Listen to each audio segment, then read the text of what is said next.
तर आपण ज्यावेळी चंद्रकांत खैरे यांना उबाटाकडनं उमेदवारी जाहीर झाली त्यावेळी सांगितलं की त्यांना उमेदवारी देणं म्हणजे दुर्दैव आहे, असं का? तुम्ही बघितलं, चंद्रकांत खैरे 10 वर्ष आमदार राहिले, 20 वर्ष खासदार राहिले, 5 वर्ष महापालिकेचे नगरसेवक राहिले आणि 30 वर्ष हे छत्रपती संभाजीनगर शहर मागे गेलेलं आहे.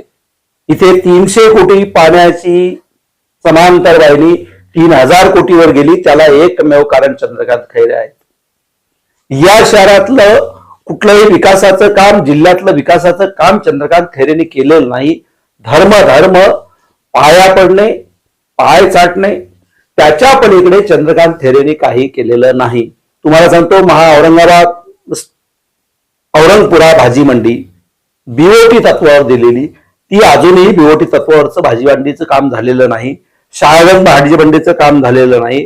त्यांच्या घरासमोर वसंत भवन आहे, ते त्यांच्याच लोकांना चंद्रकांत खैरेच्या हाताने दिलेलं आहे, तेही काम झालेलं नाही.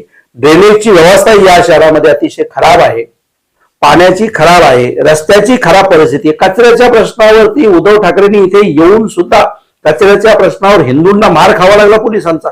केवळ चंद्रकांत खैरे कारणीभूत आहे. आणि अनशा माणसाला परत जर या ठिकाणी चंद्रकांत खैरेला तिकीट देतील असं मला वाटलं नव्हतं, पण चंद्रकांत खैरेला तिकीट दिलेलं आहे.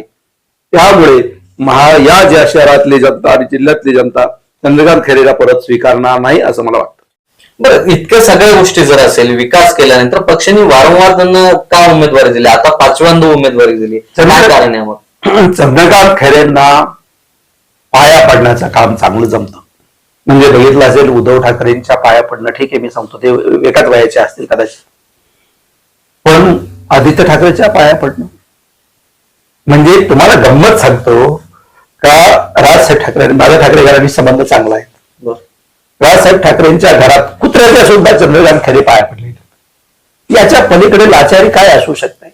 आणि हे कोणाला आवडलं नाही तरी स्वतःला स्तुती केलेली, पाया पडलेलं कोणाला आवडत नाही. मग त्या सगळ्या गोष्टी चंद्रकांत खैरेला जमतात.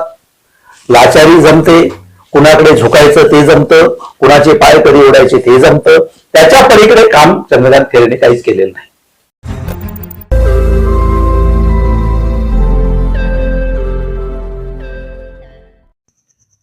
रोज नई खबरों को देखने के लिए हमारे औरंगाबाद समाचार चैनल को सब्सक्राइब कीजिए और नोटिफिकेशन पाने के लिए हमारे बेल आइकन को दबाइए ताकि हर खबर की नोटिफिकेशन आपको मिलती रहे।